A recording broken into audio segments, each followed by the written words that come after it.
शासन मारपीट करने वाले दरोगा का कर रहे बचाव। पुलिस द्वारा 3rd डिग्री टॉर्चर मारपीट की बर्बरता परेशान होकर युवक ने लगाई फांसी। बरेली थाना भुता क्षेत्र के गांव मंडी खुर्दा में कल पुलिस की बर्बरतापूर्ण मार से तंग आकर 18 वर्षीय युवक ने फांसी लगाकर अपनी जीवन लीला समाप्त की। थाना कैनोरडिया क्षेत्र के एक गाँव की लड़की को गायब करने का आरोप लड़की के परिवार वालों ने लड़के के ऊपर लगाया। मृतक के परिजनों के मुताबिक घटना की रात वाले दिन युवक को थाने बुलाकर उसके साथ 3rd डिग्री टॉर्चर कर उसको इतना मारा पीटा, उसके शरीर का पिछला हिस्सा भाग पूरा नीला पड़ चुका था। शर्मिंदगी और बर्बरता से तंग आकर युवक ने उसी रात घर में फांसी पर झूलकर अपनी जीवन लीला समाप्त कर दी। मृतक युवक के परिवार से मिलने पहली नज़र सामाजिक संस्था की अध्यक्ष वह आम आदमी पार्टी की प्रांतीय उपाध्यक्ष एडवोकेट सुनीता गंगवार मृतक के घर पहुंची। उन्होंने घटना की जानकारी लेते हुए कहा, लड़की 4 महीने से घर से गायब है। जिस लड़के पर आरोप लगाया वह लड़का अपने घर पर था, अपने घर पर लगातार रह रहा था, सिलाई करके अपने परिवार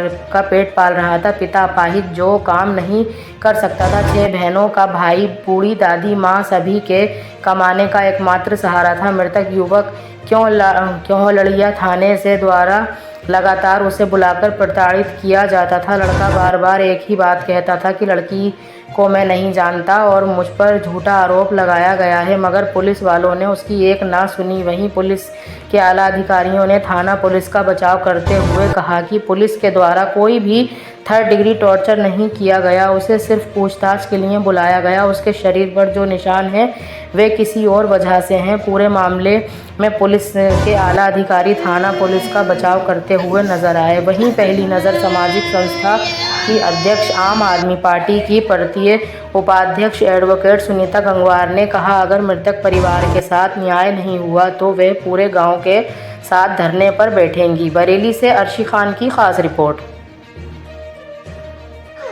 किस मामले में लेके आना हुआ है? मुझे एक जानकारी मिली है कि यहाँ पर एक नाबालिग लड़के को, जिसकी उम्र रियल में 18 वर्ष से कम है, उसको पुलिस ने बर्बरतापूर्वक मारा है।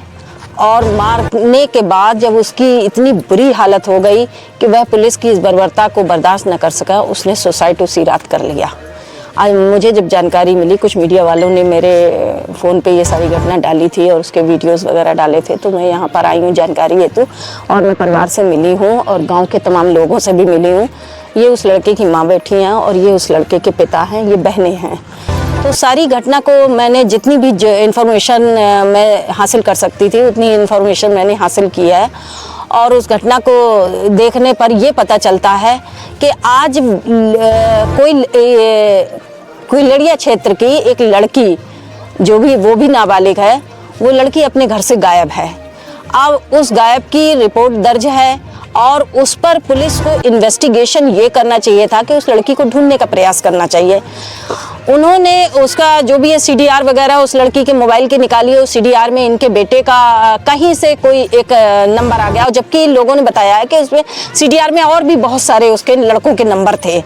यानी कि लड़की जो थी उसका कनेक्शन कहीं न कहीं और भी लड़कों से था और वो घर से गायब है। कौन लड़के के साथ वो गई है, किसके साथ गई है, ये अभी तक 4 महीने में पुलिस को मालूम नहीं हो पाया है। लड़का 3 महीने से और लड़का 3 महीने से, जब से ये घटना घटी है, लड़की के घर वालों ने रिपोर्ट दर्ज कराई है। लड़का पर शक करते हुए पुलिस ने कहा तुम कहीं नहीं जाओगे, जबकि वो लड़का अपना जयपुर में सिलाई का काम करता था, परिवार का इकलौता कमाने का सहारा था। पिता भी अपाहिज की तरह हैं, इनका एक्सीडेंट हो चुका है तो इनके हाथ पैर बेकार हो चुके हैं, तो इसलिए वो लड़का ही काम करता था।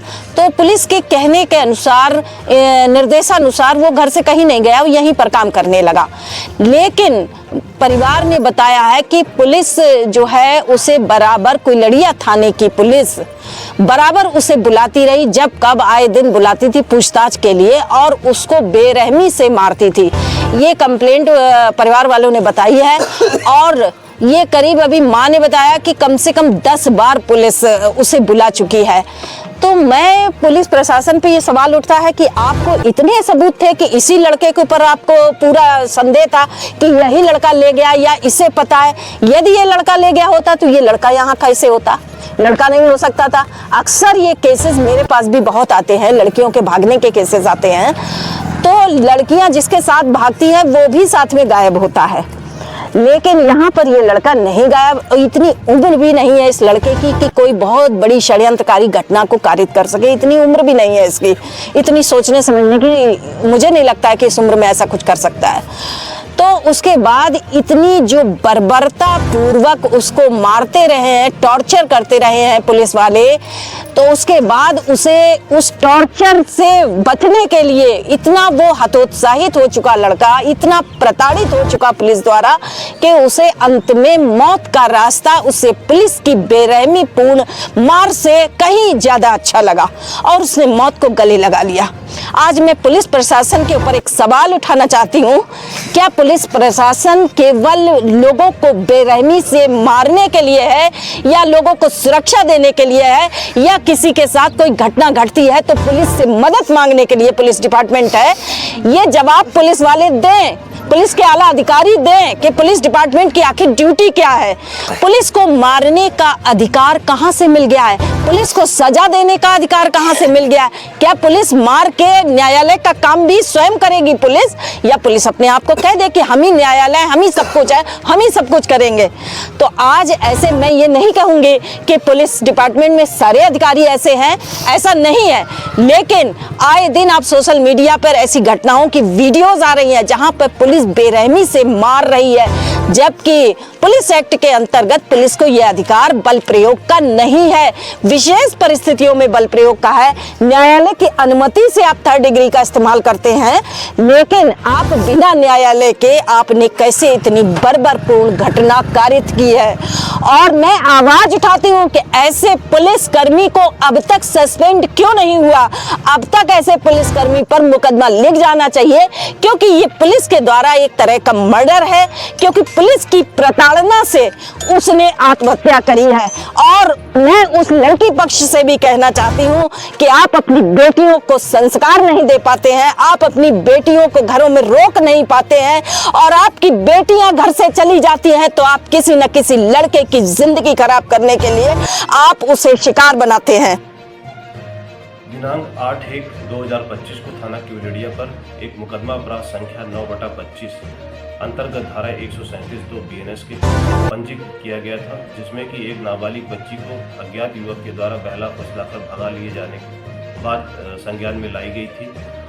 उक्त अभियोग की विवेचना थाना क्यूरेडिया के क्राइम इंस्पेक्टर के द्वारा की जा रही थी। दौरान विवेचना जब उस बच्ची की मोबाइल नंबर की CDR प्राप्त की गई तो उसमें एक संदिग्ध नंबर प्रकाश में आया, जिसका तस्दीक करने पर पाया कि ये सलमान पुत्र अशफाक अंसारी निवासी मेवड़ी कला थाना भुता के रहने वाले हैं। इनका नाम संज्ञान में आया। विवेचक के द्वारा इनको 1-2 बार थाने पर बुलवा के इनसे उक्त लड़की से बातचीत के संबंध में CDR के आधार पर इनसे के साथ इंट्रोगेशन किया गया और इनको सकुशल इनके गार्जियन के साथ इनको घर भेज दिया गया था। दिनांक 1/5/2025 को पुनः कुछ सवालों प्रश्नों के जो है वो जवाब के लिए इनको फिर से थाने के आने के लिए कहा गया। तभी उस रात 1/2 इस युवक के द्वारा आत्महत्या कर लिया गया फांसी लगाकर। अगले दिन परिजनों का ये आरोप था कि जो पुलिस के द्वारा इन्हें बार बार फोन करके और प्रताड़ित किया जा रहा था। साथ ही साथ जो लड़की पक्ष है उनके द्वारा भी घर पे आकर उनके साथ जो है वो गाली गलौज और धमकी आदि दी गई है, जिससे आहत होकर उनके पुत्र सलमान ने रात्रि में फांसी लगाकर आत्महत्या कर ली है। इस संबंध में मेरे द्वारा मौके पर जब जाके जांच की गई और 100 का मेरे द्वारा जो है वो निरीक्षण किया गया तो पाया गया कि ये जो बच्चे के जो पीठ पे पूरा नीलगू निशान बना हुआ है वो एक लीवर मोटिस का केस है, जो कि किसी भी कतन शव के मृत होने के बाद आधे घंटे बाद ये एक स्वाभाविक प्रक्रिया शुरू हो जाती है। शरीर में ये लक्षण दिखाई देने लगते हैं। जब उनको ये सारी चीज़ों से अवगत कराया गया तो परिवार इस बात पे वो संतुष्ट हो गए कि उनके द्वारा जो है पुलिस के द्वारा मारपीट नहीं की गई है, ये कोई दूसरा विषय है। इसके बाद फिर उनके परिजनों के द्वारा लड़की पक्ष के विरुद्ध जो कि इनके घर पर आकर डराने धमकाने की बात की, उस संबंध में एक एप्लीकेशन दी गई जिसके आधार पर थाना भूता पर सुसंगत धाराओं में एक अभियोग पंजीकृत कर लिया गया है। इस प्रकार संपूर्ण जांच में पाया गया कि जो पुलिस के विरुद्ध इनके परिजनों द्वारा जो आरोप लगाए गए थे मारपीट करने या थर्ड डिग्री देने की बात जो कही गई थी पूरी तरह से वो गलत है और साथ ही वो पोस्टमार्टम की रिपोर्ट में भी किसी प्रकार की एक्सटर्नल इंजरी भी जो है वो संज्ञान में